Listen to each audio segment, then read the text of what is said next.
Hello everyone and welcome back to my channel. मैं हूं Isha Rajput and आप सबका स्वागत है मेरे इस ब्यूटीफुल यूट्यूब चैनल पे, जहां पे हम बात करते हैं regarding law of assumption, manifestation and self development, ताकि आप क्रिएट कर सके अपनी desired life by thinking consciously. आज हम बात करेंगे रिगार्डिंग योर सेल्फ कॉन्सेप्ट। बहुत सारे लोग मुझे ये क्वेश्चन पूछते हैं कि हमारा सेल्फ कॉन्सेप्ट होना क्या चाहिए। अगर हम कुछ भी मैनिफेस्ट कर सकते हैं तो हमारा ऐसा क्या सेल्फ कॉन्सेप्ट होगा, हमारा खुद को देखने का ऐसा क्या नज़रिया होगा जिससे हम कुछ भी मैनिफेस्ट कर पाए एक्चुअल में। लेकिन उससे पहले मैं आपको एक छोटी सी स्टोरी बताऊंगी। वो स्टोरी है जब मैं 7th स्टैंडर्ड में थी। मैं जब 7th स्टैंडर्ड में थी, फर्स्ट टाइम मैंने किसी स्पोर्ट्स एक्टिविटी में पार्टिसिपेट किया। वो एक्टिविटी थी बास्केटबॉल। और मुझे पता भी नहीं था कि वो स्पोर्ट्स इवेंट कब होगा। मैंने सिर्फ टीम में जाके नाम लिखवा दिया था और मुझे किसी ने इन्फॉर्म भी नहीं किया क्योंकि मैं एक सब्स्टिट्यूट थी। एंड जिस दिन मैच था उस दिन सुबह मेरी क्लास में एक बच्चा आके अनाउंस करके गया। My original name is Vishakha Rajput, right. So एक बच्चा मेरी क्लास में आके अनाउंस करके गया कि विशाखा राजपूत 7th A, आप कोर्ट में आओ, आपका मैच है, आपको आपकी टीम बुला रही है। एंड मैं भूल चुकी थी कि मेरा कोई बास्केटबॉल का मैच भी है, क्योंकि मुझे याद ही नहीं था। मैंने कभी ज़िंदगी में बास्केटबॉल को पकड़ा ही नहीं था। मैं बास्केटबॉल कोर्ट पे गई एंड मैंने खेला नहीं उस दिन बिल्कुल भी। मैं सिर्फ सब्स्टिट्यूट में खड़ी रही। और उसके बाद जो हमारे आपको पता हो अगर स्कूल में हाउसेस होते हैं, right, red, blue, green, yellow. So I was in the red house. And जो हमारे रेड हाउस टीम के जो कोच थे, ठीक है, उन्होंने हमें कहा कि आज आप सारा दिन प्रैक्टिस करोगे। उन्होंने सारा दिन हमें प्रैक्टिस करवाया। मैं बहुत ज़्यादा टैन हो गई थी। टू बी ऑनेस्ट, अगर मुझे कहीं पे भी वो पिक्चर मिली मैं आपको दिखाऊंगी। ये मेरा स्किन टोन कभी भी नहीं था 7th स्टैंडर्ड में प्रैक्टिस करने के बाद। आई वॉज लाइक दिस, ये sweater, I was that tanned. And जब उन्होंने मुझे सारा दिन प्रैक्टिस करवाई तो ही notice that I am very athletic. And उन्होंने मुझे बाकी सारे स्पोर्ट्स में मतलब ऐसे ही नाम लिखवाना शुरू कर दिया कि go and try this in सब सीनियर कैटेगरी। मैं जूनियर कैटेगरी में compete कर रही थी, बट उन्होंने मुझे सब सीनियर कैटेगरी में भी compete करने को कहा। एंड 2-3 स्पोर्ट्स में मुझे सीनियर कैटेगरी में भी compete करने को कहा। तो करते करते उन्होंने मुझे 7 to 8 इवेंट्स में लिखवा दिया मेरा नाम। ठीक है, जैसे बास्केटबॉल तो था ही, वॉलीबॉल में लिखवा दिया because my height was very good at that time. मैं जब 7th स्टैंडर्ड में थी तो आई वॉज ऑलरेडी 5'6", 5'6" मेरी हाइट ऑलरेडी हो चुकी थी। तो करते करते उन्होंने मुझे बैडमिंटन में भी मतलब खेलने के लिए मोटिवेट किया। मैं उसमें भी जूनियर कैटेगरी में अच्छा खेला। एंड करते करते 100 मीटर की जो रेस होती है, 100 मीटर की जो रेस होती है, उसमें उन्होंने मेरा नाम लिखवाया। जूनियर कैटेगरी में 3 कैटेगरीज होती हैं अगर आपको पता होगा तो मैं जूनियर कैटेगरी में उन्होंने मेरा रेस में नाम लिखवा दिया। मैंने कोई प्रैक्टिस नहीं की हुई थी। मुझे जो सर बोली जा रहे थे, मेरे सर थे गुरप्रीत सर, जलंधर में। I use to study in Jalandhar cantt, Punjab. So Gurpreet sir ने मेरे को जिस जिस रेस में दौड़ाया, मैं दौड़ती गई। और to the matter of fact, मैं 100 मीटर्स में भी फर्स्ट आई जूनियर कैटेगरी में। ठीक है, 400 में भी फर्स्ट आई जूनियर कैटेगरी में। और रिले में भी हमारा जो 4 लोगों का ग्रुप था वो फर्स्ट आया। उन्होंने मुझे बोला कि आप सब सीनियर में ट्राई करो। सब सीनियर में भी आई वॉज फर्स्ट। एंड फिर उन्होंने मुझे कहा कि सीनियर कैटेगरी में आप इनरोल करो। मैंने सीनियर कैटेगरी में इनरोल किया। वहाँ पे एक लड़की थी जिससे मैं कभी जीत नहीं पाई। I honestly I don't remember कि वो सब सीनियर था या सीनियर था, to be honest, but it was of not my calibre. So मैं उसमें सेकेंड आई। एंड जो 100 मीटर रेस, मतलब मेडल्स का हिसाब होता है कि अगर आपके इतने मेडल्स हुए तो आपको बेस्ट एथलीट की ट्रॉफी मिलती थी। तो मैं वो 100 मीटर रेस जब हारी तो पता नहीं कौन, क्या नाम था उस लड़की का मुझे याद नहीं है। ठीक है, जे से उसका आई गेस जसप्रीत नाम था उस लड़की का। So Jaspreet, let's just say she was Jaspreet. So Jaspreet मुझसे एक मेडल आगे थी। एंड मुझे लगा कि मैं बेस्ट एथलीट की ट्रॉफ़ी इस साल जीत जाऊँगी। एंड हाँ, मेरे को ऐसे ही लग रहा था कि शायद हो जाएगा, बट मेरे को डाउट भी था। मुझे पता ही नहीं था कि बेस्ट एथलीट की कोई ट्रॉफ़ी भी होती है। बट मुझे मेडल्स मिल रहे थे, मैं खुश थी। सो जसप्रीत वो 100 मीटर रेस जब जीती, सब सीनियर में या सीनियर कैटेगरी में, वो जीत गई मुझसे। सो उसको बेस्ट एथलीट की ट्रॉफ़ी मिली। जिस दिन सेरेमनी होती है, लास्ट सेरेमनी जिस दिन होती है, उसको बेस्ट एथलीट की ट्रॉफ़ी मिली। एंड जब उसे वो मिली, मैं साइड पे खड़े होके उसे देख रही थी एंड मुझे वो चाहिए थी, राइट? मुझे वो चाहिए थी। मेरा सेल्फ कॉन्सेप्ट क्या बन गया, मैंने ये नहीं देखा कि मैंने अपनी एज के सारे बच्चों को हराया या मैंने सब सीनियर में हराया, नहीं। मैंने वो देखा जो मेरे पास नहीं था। मैंने ये नहीं देखा कि मैं इस टाइम पे क्या एज है मेरी या मैं किस क्लास में हूँ, एंड मैंने ये देखा कि मैं उसे हरा नहीं पाई और मेरे पास ये बेस्ट एथलीट की ट्रॉफी नहीं आई।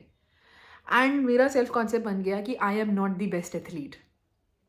7th स्टैंडर्ड की सोच है, मैं आज आपको बता रही हूँ क्योंकि यही आपको सेल्फ कॉन्सेप्ट के बारे में बताएगा। सो मेरा ये कॉन्सेप्ट बन गया कि हाँ, मैं बेस्ट एथलीट नहीं हूँ और मुझे बहुत मेहनत करनी पड़ेगी।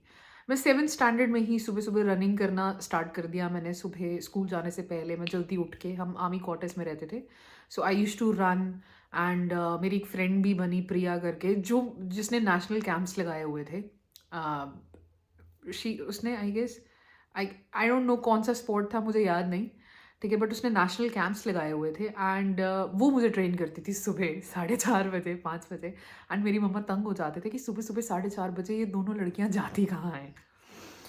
एंड मैंने उन्हें बताया कि मैं इसके साथ ट्रेनिंग कर रही हूँ, इसको नेशनल कैंप की ट्रेनिंग का पता है, मैं इसके साथ ट्रेन करूँगी। एंड हम करते थे, वो मुझे बोलती थी कि ऐसे दौड़ना है, ये करना है, मतलब उसने, मतलब एक टाइप से बहुत अच्छी कोच रही वो मेरे लिए। थे हम सेम एज के, सेम या हम, वो मुझसे एक्चुअल में बड़ी थी बट वो मेरी ही क्लास में थी। मतलब उसने स्कूल लेट ज्वाइन किया था। मेरा ये सेल्फ कॉन्सेप्ट बन गया कि मुझे बेस्ट एथलीट की ट्रॉफी चाहिए। सो उस टाइम पे मैं पूजा पाठ बहुत करती थी because I am a Hindu by religion. So मैं सूर्य भगवान को पानी चढ़ाती थी, तो मैं हम हर रोज़ ना आंखें बंद करके से प्रे करती थी, हे भगवान जी, 7th स्टैंडर्ड तो निकल गया, 8th क्लास में मुझे ज़रूर बेस्ट एथलीट की ट्रॉफी देना, प्लीज़ प्लीज़ प्लीज़, मुझे वो चाहिए, मुझे वो चाहिए। बट मेरे दिमाग में बार बार वो सीन दौड़ता था कि वो जसप्रीत नाम की जो लड़की है वो ट्रॉफी पकड़ के खड़ी है। एंड मुझे हर बार ये सीन बार बार मेरे अंदर बैठता था कि मैं सेकंड बेस्ट हूँ, मैं फर्स्ट नहीं आ सकती क्योंकि मैं सेकंड बेस्ट एथलीट हूँ, फर्स्ट तो जसप्रीत है। मैं बार बार उस डर को जीती थी। जब तक मैं जलंधर थी मुझे कभी भी बेस्ट एथलीट की ट्रॉफी नहीं मिली। एंड जब मेरा लास्ट ईयर था जलंधर में, क्योंकि हम आर्मी बैकग्राउंड से हैं, तो मैं अपने फादर के साथ बहुत ज़्यादा ट्रैवल करती थी। जहाँ जहाँ वो जहाँ जहाँ वो ट्रांसफ़र लेते थे वहाँ वहाँ हमें उनके साथ जाना पड़ता था। सो जब मेरा लास्ट ईयर था उस दिन भी मुझे ट्रॉफी नहीं मिली। 3 साल आई ट्राइड बट मुझे नहीं मिली। मुझे हमेशा सेकंड बेस्ट, मतलब टू बी ऑनेस्ट मैंने बहुत मेडल्स इकट्ठे किए बट ट्रॉफी नहीं मिली। Then I went to Andhra Pradesh, Secunderabad, okay. And वहाँ पे मैंने, टू बी ऑनेस्ट, स्पोर्ट्स को इतना इम्पोर्टेंस नहीं दिया क्योंकि मेरी मम्मा ने कहा था कि आप पढ़ाई पे ध्यान दोगे, and I was like okay. लेकिन फिर भी जैसे तैसे जो पीटी सर होते हैं वो पहचान लेते हैं कि कौन सा बच्चा एथलेटिक है कौन सा नहीं। सो ही स्टार्टेड आस्किंग मी कि आप खेलते हो, मैंने कहा हाँ, बट मम्मा ने मना किया हुआ है। कहते कोई बात नहीं, आप फिर भी एनरोल करो। उन्होंने मुझे बोला कि अभी सेरेमनी होगी उसमें आप 100 मीटर्स में भागोगे, ये स्पोर्ट्स आप करोगे। मैंने कहा ठीक है। अब मेरे को वहाँ पे एक और लड़की मिल गई who, you know, she was also in the national camp, but वो मेरे से बड़े थे टू बी ऑनेस्ट। उन्होंने एनसीसी के भी नेशनल कैंप्स लगाए हुए थे, उन्होंने आई गेस बैडमिंटन का नेशनल कैंप लगाया हुआ था, and she used to train me. वो मुझसे बड़े थे and she used to train me. She was like तुझे दौड़ना है, हम सेम बस में जाते थे, तो शी वाज लाइक कि तुम्हें दौड़ना है, मैंने कहा हाँ मुझे दौड़ना है। तो शी वाज लाइक ठीक है कोई बात नहीं, तुम ना सुबह मिलना मेरे को। एंड सुबह she started training me and सुबह मैं उनके साथ रनिंग करने लग पड़ी।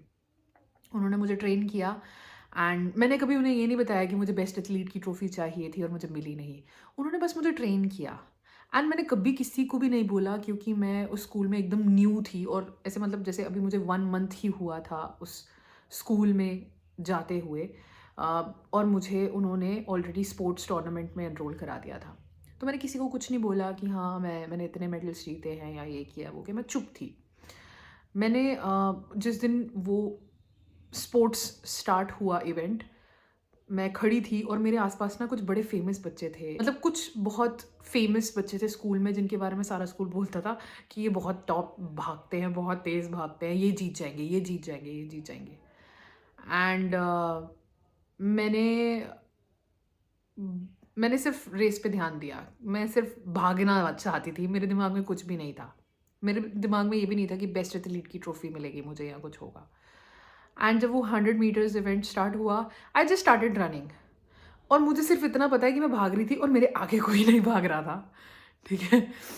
बस मुझे इतना पता है कि मैं भाग रही थी और मेरे आगे कोई भी नहीं भाग रहा था। मैंने ख़त्म की रेस लाइन एंड मैंने पीछे मुड़ के देखा तो अभी वो आ रहे थे, बस।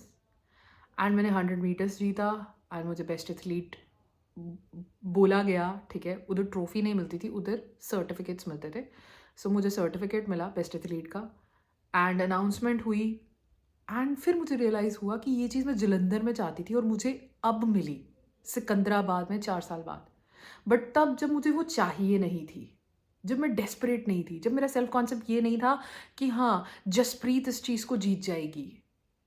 मेरा सिर्फ वो डर था बार बार, जो मेरे को डरा रहा था, जो मेरे दिमाग में बैठ गया था, और मैं से बार बार जिए जा रही थी। जितनी बार आप अपने डर को जीते हो, उतनी बार आप उसे मैनिफेस्ट करते हो। लेकिन जब मैं उसी डर के साथ ओके हो गई, जब मैं दूसरी जगह शिफ्ट हुई, तो मैं उसी डर के साथ ओके हो गई कि हाँ ठीक है यार, जिस पे जीत गई, अब क्या कर सकते हो, कुछ नहीं कर सकते ना, ओके हो गई। वो चीज़ सब अपने आप सबसाइड होगी, फेड अवे होने लग पड़ी। मैंने उस बात पे ध्यान देना बंद कर दिया। जब वो ध्यान देना बंद कर दिया एंड आई जस्ट एक्सेप्टेड, जो रियलिटी थी उसे एक्सेप्ट करके आगे बढ़ गए। एंड तब वो चीज़ हुई जो मुझे चाहिए थी। मतलब आप अगर अपना सेल्फ कॉन्सेप्ट ये मानते हो कि मेरे साथ ये हो चुका है एंड मुझे अब कुछ भी अच्छा नहीं मिला जो मुझे चाहिए था, आपको सिर्फ उस चीज़ के साथ ओके होना है। You have to be just okay with your reality in which you don't have your desire. Just accept it. जितना ज़्यादा ट्रिगर होंगे, उतना ज़्यादा आपको प्रॉब्लम आएगी, उतना ज़्यादा आपको वो चीज़ दिखेगी अपनी रियलिटी में जो आप नहीं चाहते हो। आपको अपना सेल्फ कॉन्सेप्ट बदलना है, बदलो। लेकिन जो भी डाउट्स, जो भी डर आपके हैं, आप चाहे अच्छे चाहे बुरे, कुछ भी, ठीक है। अगर आप अपना सेल्फ कॉन्सेप्ट अच्छा रखते हो, ठीक है। अगर मतलब सपोज आप कहते हो कि हाँ, मेरे एक एरिया में सिर्फ गड़बड़ है, बाकी सब मेरी लाइफ में सही है, मेरे एसपी एरिया में गड़बड़ है, बाकी सब सही है, तो ये भी तो सेल्फ कॉन्सेप्ट आप ही ने बनाया है। क्यों? हो सकता है आपके एसपी के साथ आपकी हिस्ट्री अच्छी नहीं रही हो, या आपके प्रीवियस रिलेशनशिप्स अच्छे ना रहे हो, और आप उस चीज़ के साथ अभी भी अपने आप को कनेक्ट करते हो, अभी भी अपने आप को उस चीज़ के साथ रिलेट करते हो, जबकि आप वो हो नहीं। आप सिर्फ उस चीज़ को एक्सेप्ट कर लो, ठीक है, हो गया। You can not change it, it's done, it's okay. When you say that, आप अपने डर से सारी पावर ले लेते हो। जैसे बेचैनी से होती है, उससे आप सारी पावर ले लेते हो। यू बिकम काम, you become centred, and you से ठीक है, जो हुआ सो हुआ, let me try again for another thing, या इसी चीज़ के लिए आई ट्राई अगेन। बट डर दिमाग में नहीं होता। अगर डर आता है, यू जस्ट एक्सेप्ट इट कि अच्छा ऐसा हुआ था। दैट डजंट मीन कि ये फिर से होगा। लेकिन अगर आप डरते रहोगे कि ये हुआ था, ये हुआ था, ये हुआ था, तो फिर वो ज़रूर होता है। जैसे अगर आप अपने एसपी रिलेटेड सिचुएशंस में बहुत बार सफ़र कर चुके हो, आपके दिमाग में डर बैठ गया है कि यार अगर कल को मेरी लाइफ में कोई लड़का आता है या लड़की आती है, और वो भी बिल्कुल वैसा ही निकला जैसे मेरे प्रीवियस रिलेशनशिप्स रह चुके हैं, या मेरे साथ प्रीवियस एक्सपीरियंसेस रह चुके हैं, या मेरे फ्रेंड्स ने जो जो किया है, अगर ऐसा ही फिर से कोई मुझे मिल गया, तो मैं क्या करूँगी? अगर वो अच्छा ना हुआ तो? अगर वो बुरा निकला तो? अगर उसने मेरी बात नहीं समझी तो? अगर उसने मुझे अंडरस्टैंड नहीं किया तो? आप इस चीज़ को अपने आप को मानने लग पड़ते हो।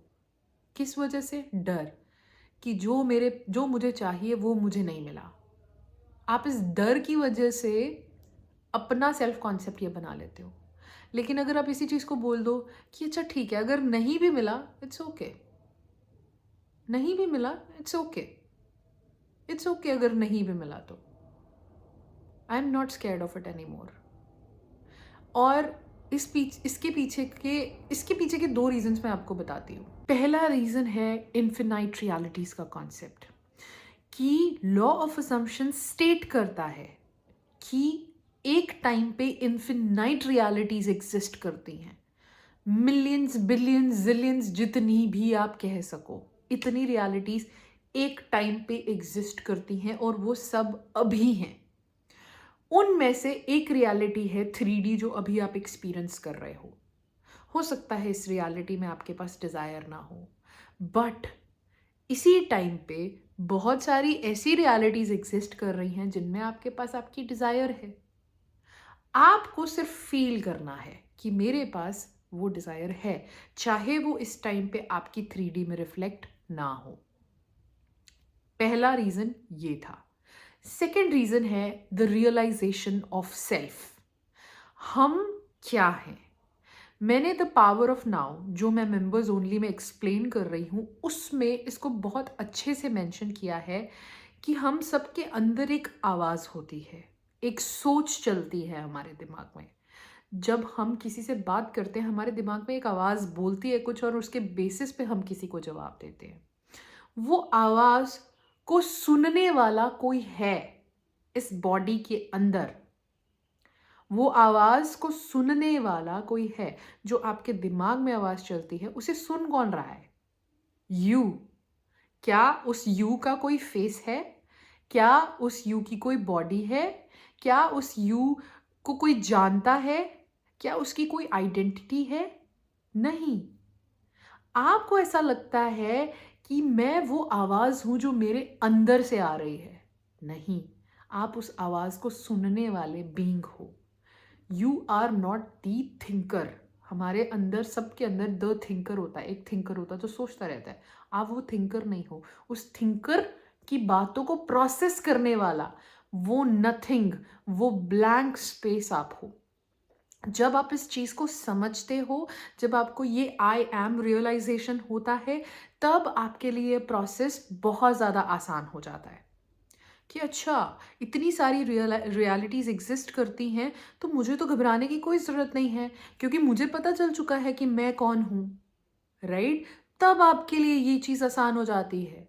तब आपके लिए 3D को इग्नोर करना बहुत आसान हो जाता है। तब आपका डर खत्म हो जाता है। ये जो एंशियस क्वेश्चंस आते हैं ना, कि मैं ये करूँ, मैं वो करूँ, मैं ऐसे करूँ, मैं वैसे करूँ, या मेरे साथ ये हो रहा है, ये सब तब खत्म हो जाता है। कोई डर नहीं रहता। और यही सब मैंने अपने मेंबर्स ओनली में उस सीरीज़ में एक्सप्लेन करना स्टार्ट किया है। और मुझसे मेरे एक मेंबर ने क्वेश्चन भी पूछा था कि हम उन वीडियोस को कैसे कवर करने वाले हैं, या हमारा वो प्रोसेस क्या होगा। तो मैं वो थोड़ा सा आपको यहाँ पे एक्सप्लेन करती हूँ। सबसे पहले मैं वहाँ पे 3 बुक्स कवर कर रही हूँ, the power of now, power of awareness and power of subconscious mind. And मैं इन बुक्स को वैसे एक्सप्लेन कर रही हूँ जिस तरीके से मुझे हेल्प मिली, कि इन बुक्स ने मुझे शिफ्ट करने में मेरी प्रॉब्लम्स आसान कर दी। सेकेंड ऑफ ऑल, मैं वीक में एक बार वहाँ पे वीडियो डालूंगी। हो सकता है एक वीक में 2 बार भी हो जाए, डिपेंड करता है कि हम कौन सा टॉपिक कवर कर रहे हैं वहाँ पे। लेकिन जब मैं वीडियो डालूंगी तो उसके बाद मैं आपको वहाँ पे कुछ एक्टिविटीज़ भी करने के लिए दूंगी, रिकमेंडेड बाय बुक्स, या मेरी अपनी पर्सनल एक्टिविटीज़ जो मैंने की हैं, ताकि वो 2-3 दिन का गैप या 1 वीक के गैप के बीच में आप वो सब प्रैक्टिस कर सको और आप भी शिफ्ट कर सको अपनी डिज़ायर्ड स्टेट में। एंड जब हम इस प्रोसेस में चल रहे हैं, ये प्रोसेस पहले तो बहुत बोरिंग होने वाला है, लेकिन जब आपको आई एम रियलाइजेशन हो जाएगी, कुछ लोगों के लिए ये बोरिंग हो सकता है, कुछ लोगों के लिए बहुत इंटरेस्टिंग हो सकता है। मेरे लिए स्टार्टिंग में बहुत बोरिंग था, लेकिन जब मुझे रियलाइजेशन हुई मेरे लिए यही इतना इंटरेस्टिंग बन गया कि इसके अलावा मैं और कुछ देखना पढ़ना या सब कुछ मैंने छोड़ दिया था। सो इसको हम वीकली कवर करेंगे और उस वीक में I give you the activities to perform and आपके क्वेश्चंस एंड आंसर्स वहाँ पे आप कमेंट कर सकते हो। मैं तो आपको रिप्लाई करूँगी ही करूँगी, साथ ही साथ जो मेंबर्स ओनली हैं वो भी एक दूसरे को आराम से रिप्लाई दे सकते हैं। कोई हेल्पफुल चीज़ है जो वो शेयर करना चाहते हैं वो शेयर कर सकते हैं। So it's like building a community. आप मेरा मेंबर्स ओनली ज्वाइन करके उस कोर्स को मेरे साथ स्टेप बाय स्टेप कर सकते हो and it is very affordable and at the same time आपको वीडियोस रिकॉर्डेड मिलती हैं, तो आप वो कभी भी देख सकते हो। ऐसा नहीं है कि आपके लिए स्पेसिफिक टाइम है कहीं पे कि हाँ आपको आज ही करना है या कल ही करना है। आपके पास अपना टाइम है, अपने पेस से चल सकते हो आप। ओके, सो कोई एंशियस हथौड़ा नहीं है सब पे कि करना ही करना है, करना ही करना है, करना ही करना है। No, you can do it at your own pace first. और अगर आपको ऐसा लगता है कि नहीं मुझे पर्सनल अप्रोच चाहिए, मुझे पर्सनल गाइडेंस चाहिए, तो आप मुझसे 1-on-1 कोचिंग भी ले सकते हो। और उसके लिए आपको इस नीचे दिए गए मेल पे लिख के भेजना होगा अपना नाम, साथ में एक sentence that you want 1-on-1 coaching from me for your personal guidance. Anyways, जो सेल्फ कॉन्सेप्ट आप बना रहे हो अपना, वो सेल्फ कॉन्सेप्ट आप हो नहीं, चाहे वो अच्छा हो चाहे वो बुरा हो। आप अपना सेल्फ कॉन्सेप्ट अपने कपड़ों की तरह चूज कर सकते हो। दिक्कत यहाँ पे नहीं आती है कि हम जो अपना नया सेल्फ कॉन्सेप्ट है उसे अफर्म नहीं कर पाते। दिक्कत यहाँ पे आती है कि हम पुराने सेल्फ कॉन्सेप्ट को अभी भी अपना आप का कॉन्सेप्ट मान रहे होते हैं और उससे हम डिटैच नहीं कर पाते। और उस डिटैचमेंट को होने के लिए आपको आई एम रियलाइजेशन होना बहुत ज़रूरी है। और वही रियलाइजेशन मैंने मेंबर्स ओनली में कंप्लीटली कवर किया है। और बहुत सारे लोगों ने कमेंट भी किया है कि उन्हें ये आई एम रियलाइजेशन हो चुका है and they are practising with me in my courses right now. अगर आप मुझसे पूछते हो कि आप अपना बैड सेल्फ कॉन्सेप्ट एक अच्छे सेल्फ कॉन्सेप्ट में कैसे ट्रांसफॉर्म कर सकते हो, उसका सबसे पहला स्टेप है to just accept all your fears and doubts. उसे बदलने की कोशिश नहीं करनी है, आपको सिर्फ उसके साथ ओके होना है। लेट यू फील इट, पूरी तरह उसे फील करके उसको एक्सेप्ट कर लो, दैट्स इट। कि वो ऐसे हो जाए कि इट्स लाइक ठीक है, इट्स ओके, एंड उस पर आपका ध्यान ही नहीं जाएगा एक टाइम के बाद। एंड तब उस जगह पे जब आपका ध्यान नहीं जा रहा, it will become a lot more easier for you to focus on the good self concept that you are trying to embody. Okay, so first step is to just be okay with your fears. Drop down in the comment कि आप सबके क्या fears हैं। Okay, and आप लोग सबसे ज़्यादा किससे डरते हो, एंड अगर आप डरते हो तो are you ready to accept the fact कि एक रियलिटी में मेरे पास मेरी डिज़ायर नहीं है जो कि अभी है, बाकी रियलिटीज़ में हो सकती है। Are you ready to accept it? Drop it down and let me know. So I hope this video was helpful. That's all for today. Keep on watching my videos and I will see you in the next episode. Bye.